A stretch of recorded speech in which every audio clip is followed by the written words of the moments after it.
Здравствуйте, уважаемые подписчики! Сегодня мы расскажем вам, как проводится диагностика осложненного храпа и апноэ сна. Чаще всего используют респираторный мониторинг.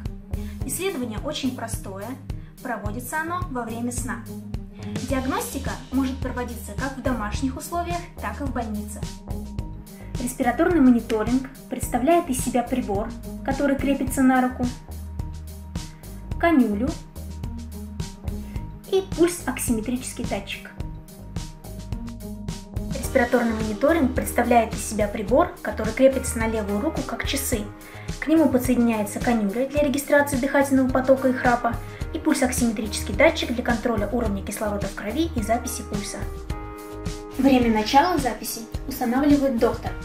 К этому времени пациенту необходимо подготовиться ко сну, закрепить аппарат и лечь спать. Аппарат включится автоматически и начнет запись. Через 7 часов аппарат выключится сам.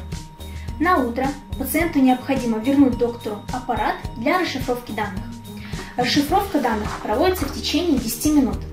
После этого станет ясно, есть ли у вас остановки дыхания во сне, каково их количество и тяжесть заболевания. По результатам диагностики доктор назначит соответствующее лечение.